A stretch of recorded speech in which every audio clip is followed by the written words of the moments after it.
Today we are going to explain the movie 21. In this movie, we see how a group of smart students use their intelligence and a clever plan to beat the blackjack tables in casinos and make a lot of money. And play we did.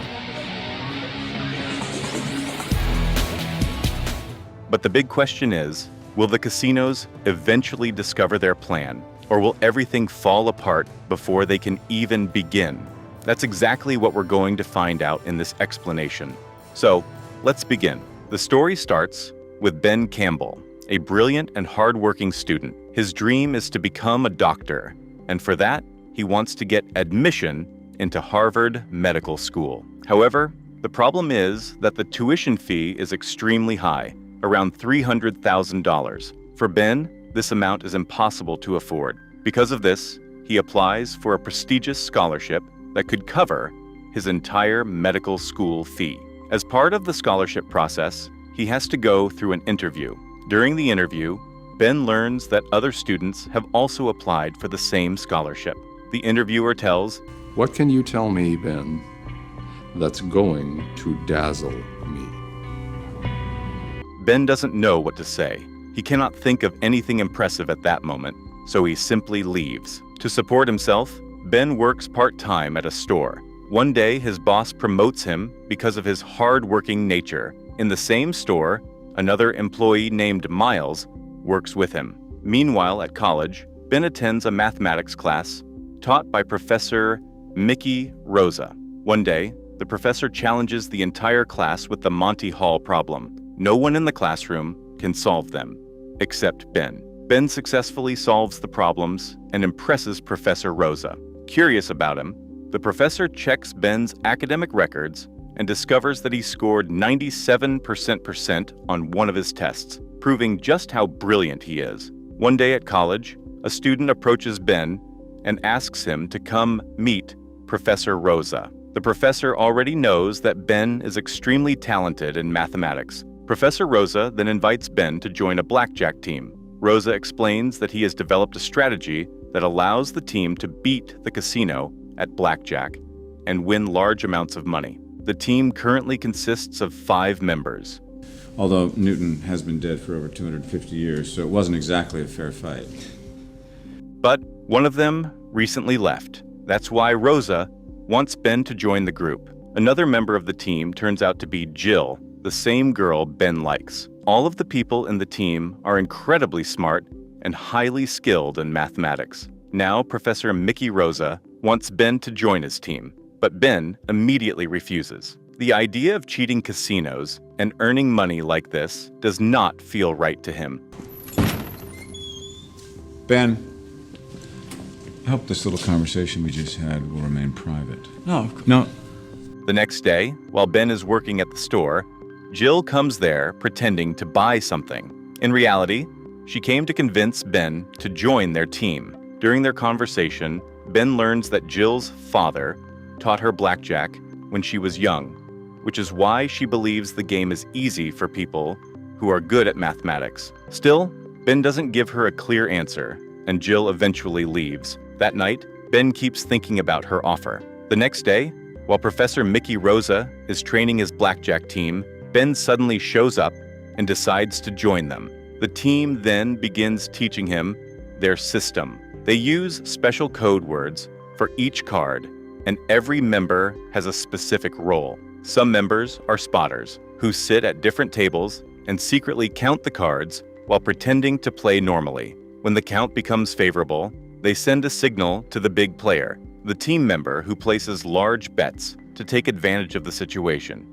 Since Ben is extremely good at math, he quickly becomes one of the team's big players. Inside the casino, the entire team pretends to be complete strangers, communicating only through subtle secret signals. For example, if someone touches their hair, it means the situation is dangerous, and they should leave immediately.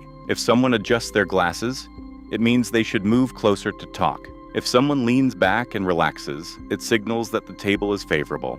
Ben quickly learns all these signals and strategies. However, before fully joining the team, Ben clearly tells Professor Rosa that he will only work with them until he earns enough money to pay his college tuition, which is about $300,000. Professor Mickey Rosa understands Ben's situation, but he warns him that their plan won't work forever. Eventually, casinos will introduce advanced security systems that could detect their strategy. That's why Rosa wants the team to earn as much money as possible while the system still works. He also reminds Ben that card counting in Blackjack isn't illegal. That night, Ben goes to a casino for his first trial run. The spotters are already sitting at different tables. Soon, one of them signals Ben that the card count is favorable. Ben walks to the table, quickly calculates the odds, and starts placing his bets. Everything works perfectly.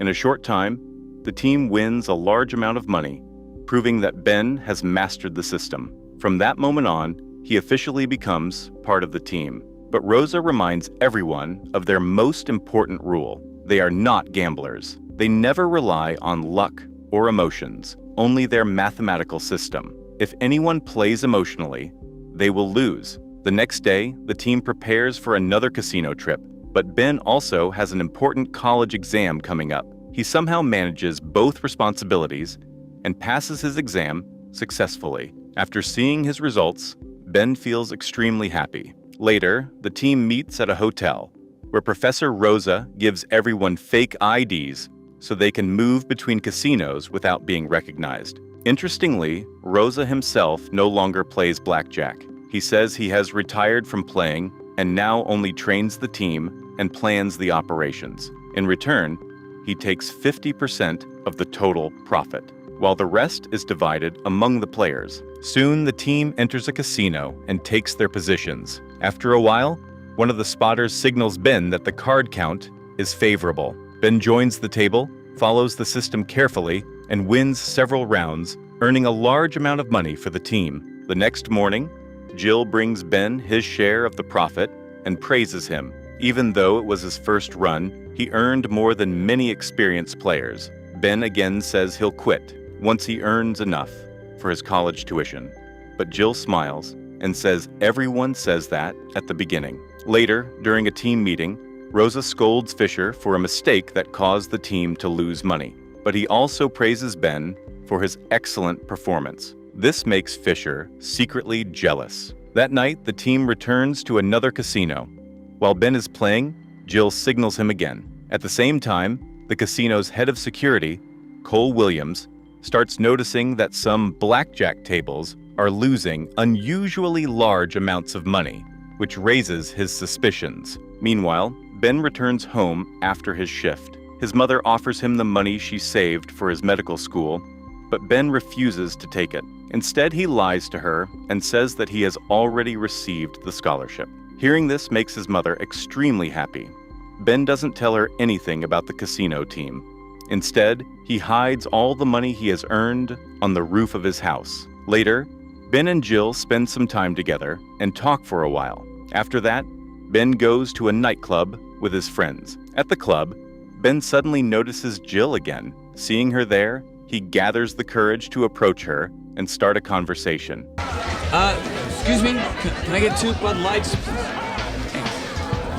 Ben's friends are very surprised when they see this. The same guy who once couldn't even talk to Jill is now sitting confidently with her. Later, Ben drops Jill off at her house. The two talk for a while, and during the conversation, Ben feels a special moment between them. He leans in and tries to kiss her, but Jill stops him. She gently tells him that she only sees him as a friend. Ben immediately apologizes. When Jill reaches her station, she leaves. Meanwhile, Ben continues working with the Blackjack team and eventually earns $100,000. It's an unbelievable amount of money, far more than he could have imagined earning in years. At home, Ben still lives a very normal life, but secretly, he has started living his dream life because of all the money he's making. However, all this activity begins attracting attention from the casino's head of security, Cole Williams.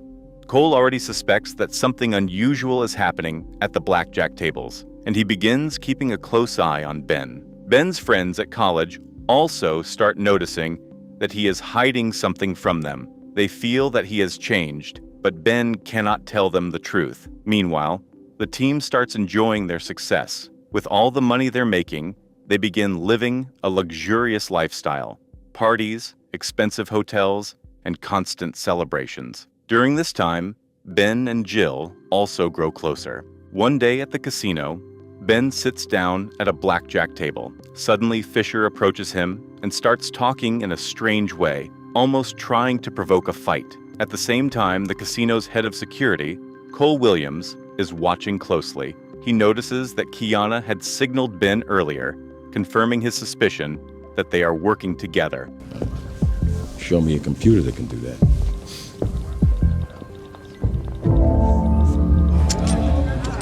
As Cole moves in to catch them, chaos breaks out when Fisher gets into a fight with another player. Security rushes in, and in the confusion, Ben grabs the money and escapes. After this incident, Professor Rosa becomes furious. Because of Fisher's careless mistake, the entire team was put at risk. So Rosa immediately kicks him out of the group. Soon, another problem appears. It becomes difficult to convert their casino chips into cash, since casinos often change chip serial numbers after big wins. To solve this, Ben suggests using club dancers and party girls to secretly exchange the chips for real money. As the team continues celebrating, Ben and Jill grow even closer and eventually become intimate. By now, Ben has saved a large amount of money for college. However, when he returns to college and works on a project with his friends, his distraction causes a mistake. His friend Miles, who already suspects Ben is hiding something, becomes frustrated and finally removes him from the project, which hurts Ben deeply because Miles was his best friend. Later, Ben returns to the casino, but his mind is distracted by everything happening in his personal life. As a result, he loses several hands. Jill secretly signals him to leave the table, but he ignores her. Playing emotionally instead of following the system, Ben ends up losing all the money. Professor Rosa becomes extremely angry. The team loses $200,000, and Rosa demands that Ben repay it, using the money he had saved for college. Ben refuses, arguing that the entire team takes risks, while Rosa does nothing, yet still takes 50% of the profits. I mean, we take all the risks. Seems to me like you don't do shit. Rosa grabs his bag and leaves the group. With Rosa gone, Ben decides to play using his own money. Jill reminds him that he had originally promised to quit once he earned $300,000 for college tuition. By now, he has more than that, but he refuses to stop because he has grown addicted to the luxurious lifestyle. The team returns to the casino, and Ben continues winning. However, Rosa secretly calls Cole Williams, the casino security chief, and informs him about Ben. Cole arrives, and the spotters quietly leave. Ben tries to escape, but Cole catches him. Cole shocks Ben by revealing that he already knows about Rosa's blackjack team, and that Rosa had once won over $700,000 in a single night at this casino before disappearing. Afterward, Ben returns to his hostel only to find a letter saying he has been expelled from college. His room is completely destroyed, and all his hidden money is gone. He immediately realizes that Rosa must have done this. The next day, Ben meets Jill and apologizes, admitting he should have listened to her. Jill explains everything Rosa did behind the scenes. Ben is now determined to fix his college situation and recover from his losses. Around the same time, Ben learns that Miles and his team won an award for their college project. Even though he is no longer part of the team, he feels happy for them. Ben finally tells Miles the truth about everything he had been hiding and apologizes, taking the first step to correct all his mistakes. After everything, Ben meets Professor Rosa and apologizes, asking him to restart the blackjack operation. Well, that's why I was thinking maybe you should be the other big player. At first, Rosa refuses, fearing betrayal again, but Ben convinces him casinos are introducing detection software soon, leaving them little time to make money. Rosa eventually agrees. The team reunites with a simple plan: bet bigger, win bigger. Disguised to avoid casino security, Jill signals Ben when the card count is favorable. Ben starts winning huge amounts, and soon Rosa joins him. Together, they dominate the tables, earning over $600,000 in a single night. But Jill notices security approaching and signals them to leave. They grab the chips and run, splitting up to escape. Ben takes the chips to a taxi, only to realize they are fake. A flashback reveals the truth. Cole had secretly made a deal with Ben. He allowed Ben to win in exchange for helping catch Rosa. When Rosa tried to escape, Cole and his team caught him. Rosa had planned to betray everyone to take the money, but Cole beat him to it. Later, Cole betrays Ben too, taking all the cash for his pension. Ben accepts it, knowing he can earn again. Meanwhile, Rosa and Jill disappear, but Ben's backup plan keeps the Blackjack system running through Miles and another student, ensuring the team still profits. Eventually, Ben returns to normal life. He finally tells his mother he never got the scholarship, and she forgives him. At the end, he meets the scholarship professor and recounts everything, asking, How's that for life experience, Professor? The professor is left speechless, and the movie ends.